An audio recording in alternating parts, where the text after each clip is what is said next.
에베소서를 읽겠습니다. 제목은 우리 드라마 제목 있죠. 해를 푸는 자.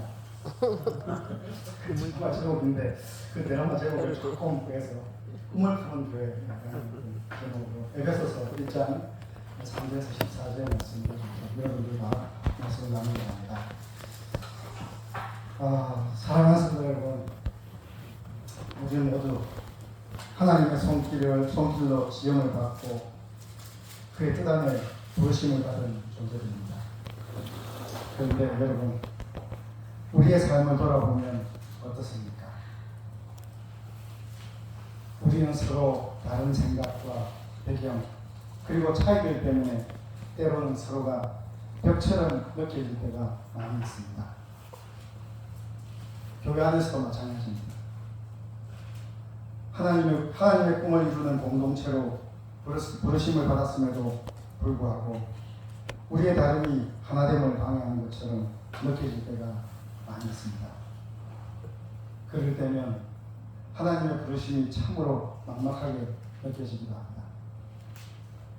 그런데 사랑하는 여러분, 그럼에도 불구하고 하나님께서는 우리를 그리스도 안에서 한 몸된 공동체로 부르셨습니다. 이 부르심은 단순한 부르심이 아닙니다. 그것은 예수 그리스도의 십자가를 통해서 이미 시작된 현실입니다. 지금도 이루어져 가고 있는 하나님의 놀라운 계획과 꿈인 것입니다. 오늘 저는 이 꿈을 김남주 시인의 노래를 통해 잠시 묵상하고 하나님 말씀으로 더 깊이 이해하고자 합니다. 꿈으로 하나 되는 우리, 태초에 하나님의 손길이다. 우리의 이름이 불리었다. 하늘의 꿈속에서 그분은 우리를 그리스도 안에 새기셨다. 다른 빛깔, 다른 언어, 다른 그림을 그렸어도 우리는 한 꿈을 꾼다. 엮인 공동체가 되어 흐린 날에도 빛은 스며들고 바람이 멈춰도 숨결은 이어진다. 하늘 아래 그리스도 안에 우리는 하나님의 꿈을 노래한다. 이 시의 고백처럼 우리는 각기 다른 길을 걸어왔지만 십자가 아래에서 하나님의 사랑으로 엮인 존재들입니다. 태초에 우리를 불러주신 하나님의 손길이 지금도 우리의 삶을 붙들고 계십니다.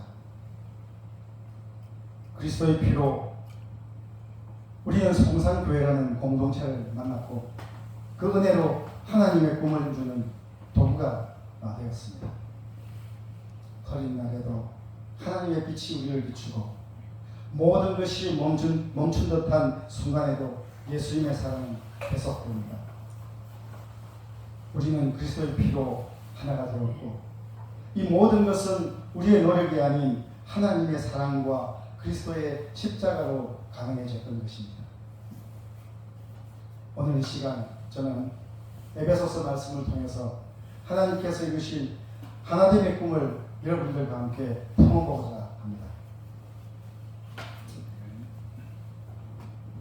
사실 제가 오늘 여러분들과 함께 나눌 성경 본문인 에베소서 1장 3절에서 14절의 말씀, 이 말씀은 사실 원래 헬라어 원문에서 보면 하나의 문장으로 되어 있는 긴 하나의 문장입니다. 같이 읽어봤으면 좋겠지만 시간 관계상 제가 한 절 한 절씩 말씀을 나눌 거기 때문에 가도록 하겠습니다. 이렇게 1절부터 14절까지 상당히 긴 그러한 하나의 성경 구절임에도 불구하고 헬라어 본문은 하나의 문장입니다. 그래서 참고하시면 좋겠습니다. 사랑하는 성도 여러분, 다들 아시다시피 에베소서의 제자는 바로 사도 바울입니다. 바울이 에베소서를 기록할 당시에 그는 로마 감옥에 갇혀 있었습니다. 하지만 그의 마음은 여전히 멀리 떨어진 아시아의 에베소 교회에 머물러 있었습니다. 바울은 자신이 세운 이 교회를 너무나도 깊이 사랑했습니다. 에베소서를 기록한 바울의 시대에도 하나됨은 여전히 도전이었습니다. 그곳은 유대인과 이방인, 자유인과 노예가 함께 예배하며 하나님의 은혜를 나누는 공동체였지만 여전히 차이와 갈등으로 하나됨을 이루는데 도전이 따른 곳이기도 하였습니다. 그렇지만 바울은 로마의 감옥에서도 에베소 교회를 향한 하나님의 놀라운 꿈을 선포하고 있습니다. 창세전에 우리를 그리스도 안에서 선택하시고 그의 피로 우리를 구속하시고 성령으로 하나님의 소유로 인치신 그 은혜를 강조하며 교회가 그 사랑 안에서 하나 되기를 간절히 소망했던 것입니다. 오늘 저는 바울이 에베소 교회를 향해 기록한 이 말씀 속에서 그의 마음을 느껴보고자 합니다. 그리고 바울이 품었던 하나님의 꿈, 곧 교회를 통해 이루신 하나됨의 비전을 묵상하면서 우리 교회가 그 비전을 어떻게 이루어갈지 함께 생각해 보기를 원합니다. 사랑하는 성도 여러분, 오늘 우리가 함께 묵상할 에베소서의 말씀은 하나님의 놀라운 사랑과 꿈을 드러내고 있습니다. 바울은 비록 로마 감옥에서 갇혀서 부자연스러운 몸이었지만 에베소 교회를 향한 하나님의 꿈과 축복을 찬송으로 시작하고 있습니다.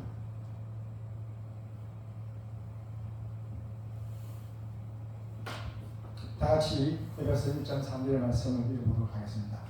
찬송하리로다. 시작. 찬송하리로다. 하나님 곧 우리 주 예수 그리스도의 아버지께서 그리스도 안에서 하늘에 속한 모든 신령한 복을 우리에게 주시되 하늘에 속한 모든 신령한 복을 우리에게 주시겠다고 그렇게 이야기합니다. 여러분, 여기에서 하늘에 속한 신령한 복이란 무엇일까요? 이것은 단지 우리가 이 땅에 누리는 물질적인 축복이 아닙니다. 그것은 창세전에 하나님께서 우리를 위해 계획하신 구원과 은혜, 그리고 하나님의 자녀로 살게 하시려는 영적인 축복을 의미하는 것입니다. 하나님은 그리스도 안에서 이러한 복을 우리에게 주셨던 것입니다. 그리고 바울은 이어서 그 꿈이 얼마나 오래전에 시작됐는지를 알려주고 있습니다. 에베소 1장 4절입니다. 곧 창세전에 그리스도 안에서 우리를 택하사 사랑 안에서 그 앞에 거룩하고 흠이 없게 하시려. 성도 여러분, 여기에서 중요한 두 가지를 기억해야 합니다. 첫 번째로, 하나님께서는 우리를 택하신 그 시점입니다. 창세전에, 바로 창세전에 세상이 만들어지기도 전에 이미 하나님께서는 우리를 계획하셨다는 것입니다. 이것이 무슨 의미냐면, 우리 송산교회가 1982년 5월 1일에 세워진 것이 아니라 창세전에 하나님께서 미리 계획하셨던 교회라는 의미입니다. 두 번째로, 하나님께서 우리를 택하신 이유입니다. 그것은 우리가 잘해서가 아니라 그리스도의 사랑 때문입니다. 하나님께서는 우리가 단지 구원받는 것에 그치지 않고 그분 앞에서 거룩하고 흠이 없는 존재가 되기를 바라셨습니다. 그런데 이 거룩함은 단순히 죄에서 벗어나는 것을 의미하지 않습니다. 이것은 하나님의 성품을 따라 사는 삶입니다. 하나님은 우리가 그리스도를 닮아가고 그분의 사랑을 나타내는 삶을 살기를 원하신다는 사실을 기억하시기 바랍니다. 아멘. 계속해서 바울은 이 선택이 하나님의 기쁘신 뜻 안에서 이루어졌음을 이야기하고 있습니다. 다 같이 읽어보도록 하겠습니다.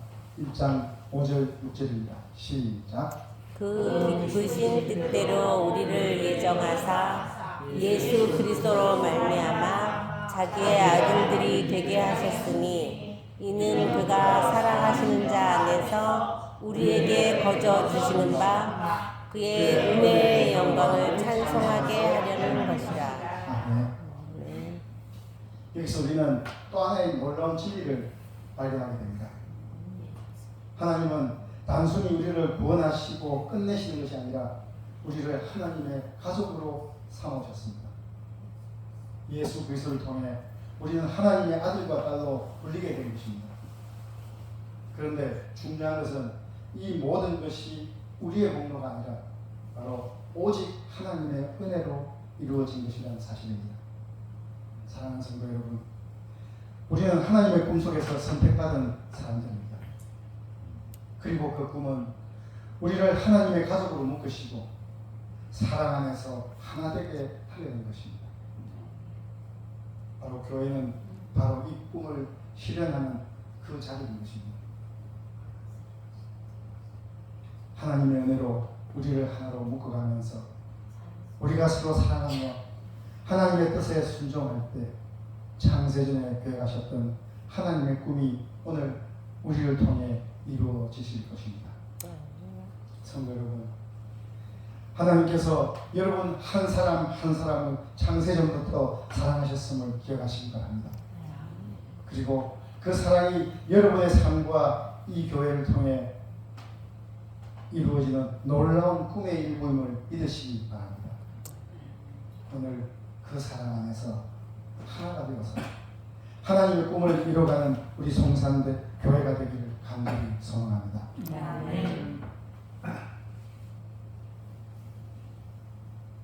저는 여러분에게 사진 두 장을 보여드리고 싶습니다. 죄송합니다. 이게 또 하집사님이 저한테 질문하지 말라 그랬는데, 하집사님 이 사진이 뭔지 혹시 아시겠습니까? 네. 네, 여기에 보면 우리 박동희 장님 보시고 우리 전정근 목사님 보시고 보니까 아마도 제가 볼 때는 12월 초인 것 같습니다. 아마 전 목사님 생신 때입니다. 이 사진을 보면서 사실 저는 그날의 따뜻했던 기억을 떠올려봅니다. 코로나로 인해서 교회에서 예배드릴 수 없었던 그런 시절입니다. 우리는 박동현 장로님이 운영하시던 비닐하우스에서 예배를 드렸습니다. 비록 좁고 소박한 공간이었지만 그 안에는 하나님의 사랑과 우리의 웃음이 가득했지요. 여러분, 이 사진을 보십시오. 모두의 얼굴에 환한 미소가 가득합니다. 비닐하우스의 따스한 햇살 아래에서 우리는 뜨거운 마음으로 기도하고 찬송했습니다. 그것은 비닐하우스 안이 아니라 진정한 교회가 되었던 것입니다. 우리가 드린 찬송은 크지는 않았지만 그 안에 담긴 마음은 진실했습니다. 예배를 위해 준비된 간단한 음식과 서로를 위한 작은 배려들 속에서 우리는 하나님의 사랑을 느낄 수가 있었습니다. 사랑하는 성도 여러분, 오늘 이 사진 두 장은 단순히 한순간을 기록한 것이 아니라고 생각합니다. 우리는 분명히 알아야만 합니다. 교회는 단지 건물로 이루어진 공동체가 아니라 하나님의 사랑 안에서 하나된 사람들의 모임이라는 사실입니다. 교회는 성도들과 함께 나누는 미소와 기쁨 속에서 비로소 하나님의 꿈이 이루어질 수 있다는 사실입니다. 저는 이 사진을 바라보면서 우리 송산교회가 하나님의 사랑에서 더 깊이 하나 되는 공동체가 되기를 소망해 봅니다.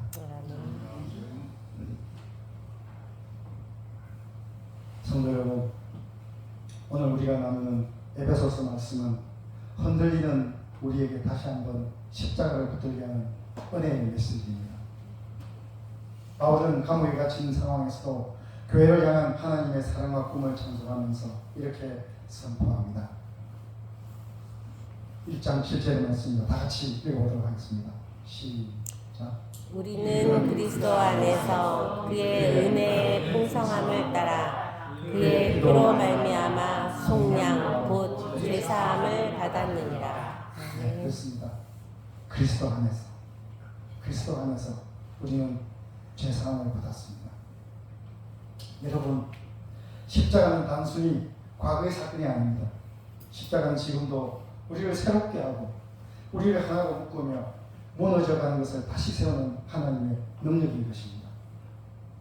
십자가에 서 계신 예수님의 피는 우리의 죄를 깨끗이 씻어졌고 하나님과 우리 사이에 있던 모든 벽을 허무셨습니다. 그리고 우리를 새로운 존재로 회복시키는 은혜의 통로가 되었습니다. 성도 여러분, 우리의 현실은 때때로 갈등과 상처로 흔들릴 수가 있습니다. 그렇지만 기억하시기 바랍니다. 십자가 연애는 단순히 죄를 사는 것을 넘어서 우리를 하나님과 화목하게 하고 서로를 받아들이게 하는 능력이 있습니다. 그렇기 때문에 바울은 이어서 이렇게 이야기를 합니다. 그리스도 안에서 때가 찬 경륜을 위하여 예정하신 것이니 하늘에 있는 것이나 땅에 있는 것이 다 그리스도 안에서 통일되게 하려 하십니다. 아멘. 그리스도 안에서 통일되게 하려 하십니다.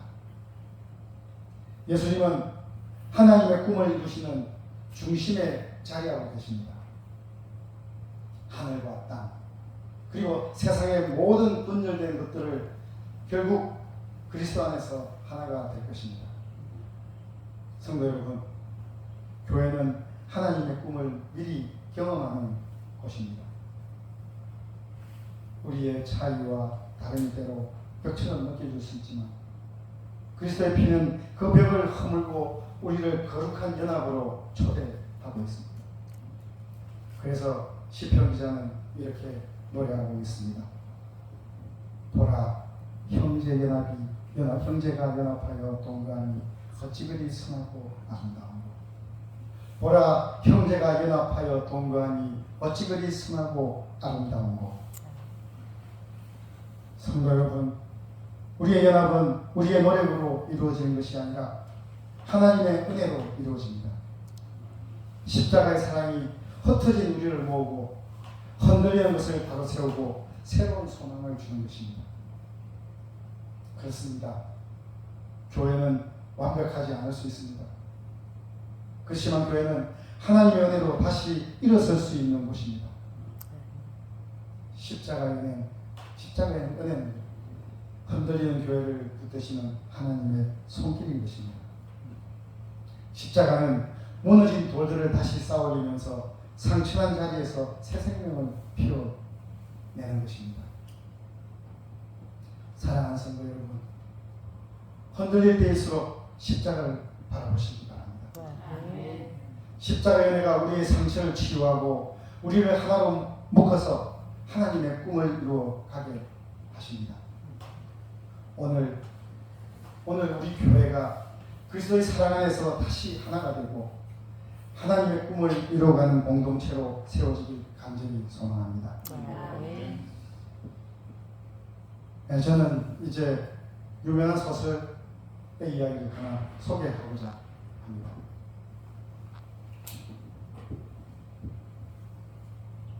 엔도 슈샤크라는 일본의 유명한 작가의 소설 침묵이라는 소설입니다.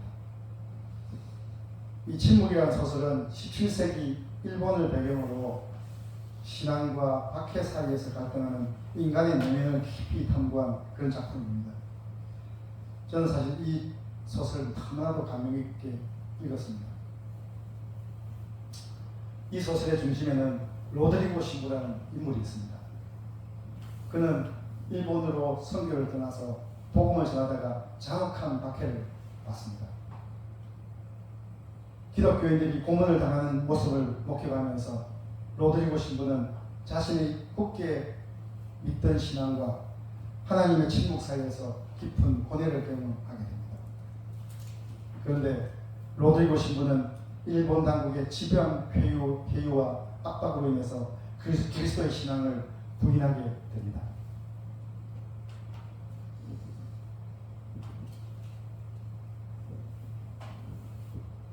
이것은 일명 후미에라고 하는 금속판입니다.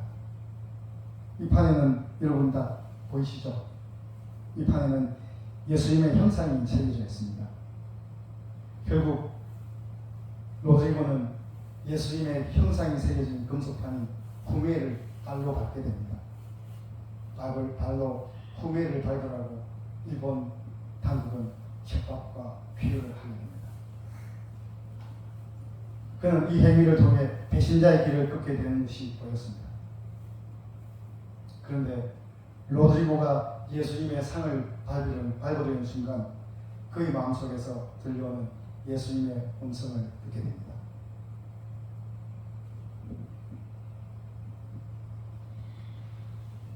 너는 나를 밟아도 좋다. 내가 너를 위해 이 땅에 왔다. 너의 연약함을 알고 있으며 그 연약함을 품기 위해 십자가를 졌다. 나를 밟는 순간에도 나는 여전히 너를 사랑한다. 너는 나를 밟아도 좋다. 그렇지만 나는 여전히 너를 사랑한다. 이 한마디는 인간의 연약함을 넘어서는 하나님의 사랑을 보여줍니다. 로드리고는 자신의 배신 속에서도 예수님의 끝없는 사랑과 용서를 깨닫게 됩니다. 그는 자신이 완전히 실패한 것처럼 느끼지만 그 순간에도 하나님은 침묵 속에서 일하시고 계셨던 것입니다. 우리 하나님께서는 언제나 침묵 속에서도 일하시고 계시는 것입니다. 사랑하는 성도 여러분, 우리도 로드리고처럼 때로는 연약함과 실패 속에서 하나님이 침묵하시는 것처럼 느낄 수가 있습니다. 하지만 예수 그리스도의 십자가는 우리의 모든 실패를 덮으시고 우리가 가장 연약할 때에도 우리를 붙드시는 하나님의 사랑을 증거합니다. 그리고 지금도 성령께서는 그 사랑을 통해 우리를 하나님의 꿈으로 이끄십니다. 성령은 우리의 연약함 속에서도 하나님의 사랑을 일깨우며 우리의 실패마저도 하나님의 계획 속에 새롭게 사용하시는 겁니다. 이제 에베소서 1장 11절부터 14절 말씀을 통해서 성령께서 우리의 연약함 속에서도 하나님의 꿈을 어떻게 이루어 가시는지를 한번 묵상해 보도록 하겠습니다. 사랑하는 성도 여러분, 다시 한 번 더 강조해 봅니다. 우리를 향한 하나님의 꿈은 창세전에 시작되었다는 사실입니다. 예수 그리스도를 통해 그 꿈은 우리 삶 가운데 실현되었고 이제 성령께서 그 꿈을 완성해 가십니다. 그래서 바울은 이렇게 이야기를 합니다. 세 번역으로 제가 제시했습니다. 여러분도 그리스도 안에서 진리의 말씀 곧 여러분을 구원하는 복음을 듣고서 그리스도를 믿었으므로 약속하신 성령의 나리를 받았습니다. 우리는 그리스도 안에서 약속하신 성령의 인치심을 받았다는 이야기입니다. 여러분, 여기서 바울이 말하는 약속하신 성령, 약속의 성령은 무엇을 의미할까요? 성령은 바로 하나님의 꿈을 보존하시는 분이십니다. 하나님께서는 구원의 복음을 듣고 믿는 자들에게 성령을 주시고 또 그들이 하나님의 소유임을 확정하셨습니다. 성령의 선물은 우리에게 주어진 하나님의 약속이 변치 않을 것임을 증명하는 확실한 보증입니다. 성령께서는 단순히 우리 마음 안에 머물러 계시는 분이 아니라 우리를 하나님의 뜻 안에서 하나로 묶으시는 분이신 것입니다. 교회 공동체가 때로는 갈등과 차이로 흔들릴 때도 성령께서는 그 모든 것을 사랑으로 덮으시고 하나님의 사랑 안에서 우리를 하나 되게 하십니다. 바울은 성령의 역할을 또 분명하게 이렇게 이야기를 하고 있습니다. 다 같이 읽어보도록 하겠습니다. 시작. 이는 우리 기업의 보증이 되사 그 얻으신 것을 속량하시고 그의 영광을 찬송하게 하려 하십니다. 여기서 말하는 기업의 보증은 하나님께서 약속하신 유업, 즉 구원을 받을 자로 우리를 세우셨다는 뜻입니다. 성령께서는 인치심을 통해서 우리를 하나로 묶으시고 하나님의 영광을 찬송하는 공동체로 세워가실 것을 약속하고 계신다는 사실입니다. 사랑하는 성산교회 성도 여러분, 교회는 성령 안에서 하나 되는 공동체입니다. 성령께서 우리 안에 거하시고 우리가 서로 용납하며 사랑할 때 하나님의 꿈은 이 교회를 통해 이루어집니다. 성령은 단지 우리의 구원의 보증만이 아니라 우리의 걸음을 이끄시는 능력이 되십니다. 오늘 우리는 이 성령의 음성에 귀를 기울여야 합니다. 성령께서 우리의 교회를 어떻게 이끌어 가시기를 원하시는지, 또 우리의 삶 속에서 하나님의 꿈이 어떻게 이루어질지를 깊이 묵상해야 합니다. 그렇습니다. 하나님의 꿈은 성령 안에서 완성됩니다. 성령의 인도하심을 따라 오늘도 하나님의 꿈을 품고 그 꿈을 이루고 드러내는 교회로 세워지기를 간절히 소망합니다. 이제 저는 오늘의 설교를 마무리하고자 합니다. 그렇습니다. 우리 성산교회를 통한 하나님의 꿈은 창세전에 시작되었습니다. 우리 없이 세상을 창조하셨던 그 하나님께서 우리와 함께 그 꿈을 이루어가자고 지금 우리를 초대하고 계십니다. 사랑하는 성도 여러분, 저에게는 꿈이 있습니다. 저에게는 꿈이 있습니다. 우리 모두가 그리스도의 사랑으로 하나로 묶여서 차이를 넘고 갈등을 넘어서 겸손히 지배하는 교회, 자신을 내세우기보다는 스스로 낮아지는 교회, 만남의 순간에 서로가 환한 미소로 환한 웃음으로 화답하고 따뜻하게 안아주는 교회, 그 교회가 성산교회가 되는 꿈이 있습니다. 저에게는 꿈이 있습니다. 저에게는 꿈이 있습니다. 이곳 성산교회에서 드리는 우리의 기도와 찬송, 그리고 우리의 거룩한 섬김과 헌신이 하나님의 손에 들려서 하늘과 땅을 잇는 다리가 되는 꿈, 그 꿈이 있습니다. 여러분, 저에게는 꿈이 있습니다. 아픔과 상처받은 사람들이 이곳에서 위로를 얻고 방황하는 사람들이 이곳 성산교회에서 길을 찾으며 그들의 입술로 하나님이 여기 계시냐라고 고백하는 꿈, 그 꿈이 있습니다. 저에게는 꿈이 있습니다. 주민들이나 길 가는 나그네들이 열려진 교회 문으로 들어와서 스스럼 없이 차 한잔 밥 한 끼를 청해서 나눠 먹는 것, 안식일에 교회의 문을 활짝 열고 교회에서 찬송가가 울려 퍼질 때 이웃의 주민들이 길을 가다가 잠시 멈춰서서 즐겁고 행복한 마음으로 위로받을 수 있는 것, 그것이 우리 성산교회가 되는 그 꿈이 있습니다. 사랑하는 성도 여러분, 저에게는 이런 꿈들이 있습니다. 저는 그 꿈을 성산교회 여러분들과 더불어 나누고 함께 꿈꿀 수 있기를 바랍니다. 그리고 저는 믿습니다. 창세전에 배가셨던 하나님의 그 꿈을 품은 우리 성산교회 여러분들과 함께 이룰 수 있을 것을 믿습니다. 해서 하나님의 꿈을 품는 우리 모두가 될 수 있기를 소망합니다. 감사합니다. 기도하겠습니다.